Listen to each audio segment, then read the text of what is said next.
This week, Philippine Defense Secretary Delfin Lorenzana made headlines when he suggested that Manila was currently mulling options for the pursuit of a submarine capability. Though Lorenzana's comments were just the latest restatement of Manila's long pursuit of submarines, it nonetheless once again highlighted the role of the capability within the context of the country's ongoing military modernization under President Rodrigo Duterte and the significant challenges and lingering questions in moving forward with this potential acquisition. As I have noted before in these pages and elsewhere, the idea of the Philippines developing a submarine capability is not a new one and dates back to at least the 1990s. Since then, the Philippine government has studied the issue and has in fact already taken some initial steps towards that long-term goal, including setting up a submarine office in 2013 and including it as a potential line item in its longer-term military modernization plans. This has come as some of its neighbors, including Indonesia, Malaysia, Singapore, Thailand, and Vietnam, have all moved to either acquire submarines or expand or upgrade their existing capabilities.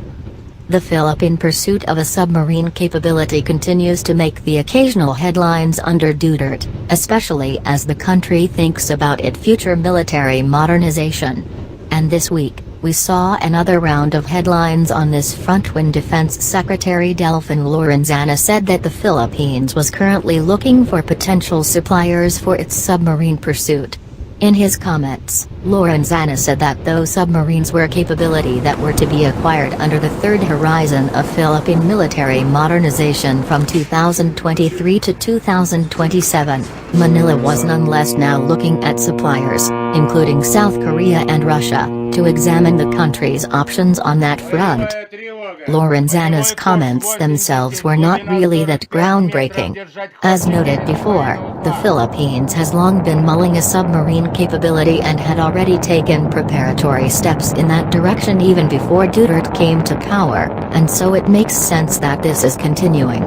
Submarines are also a large and long-term investment, so it is understandable that a country would want to look at its options carefully before pursuing them, especially with countries with which it has already been dealing with on the defense side such as South Korea.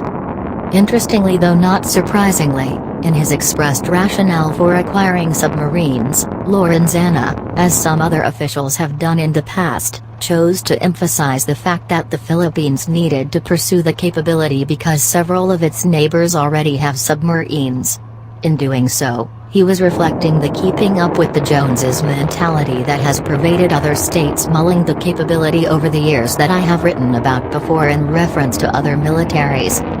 To be sure, that mentality does in part speak to political realities in the region, whether it be the continued competitiveness among Southeast Asian states in the defense realm or the utility of using arguments that rely on relative power, rather than rigorous cost-benefit analysis, in order to politically and publicly justify big-ticket procurements that privilege certain services over others. It is also far from surprising that we are far more likely to hear more general reasoning around competitiveness or deterrence in public from policymakers rather than the more detailed articulation of specific rationales for acquisitions that occur in more private settings.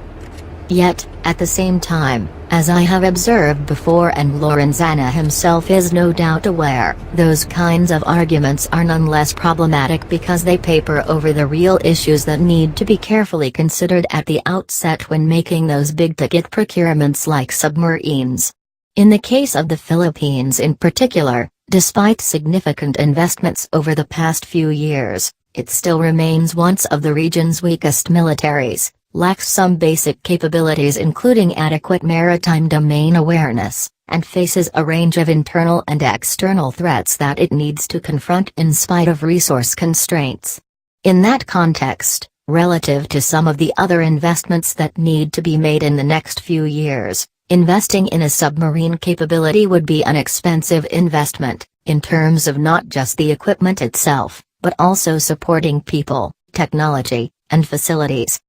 To be sure, there are ways of managing these constraints, whether it be selecting more cost-effective suppliers or seeking assistance from allies and partners with respect to certain capabilities. But these options are much more difficult to execute than often appreciated, and they take foresight and follow through to get to implementation. Irrespective of how things play out though, it is fair to say that these sober realities will remain for the Philippines, irrespective of the arguments which its officials choose to advance or not to advance. And if the country chooses to actually move more definitively from rhetoric to reality in its pursuit of submarines, it will have to grapple with them in the coming years and long after Duterte departs office.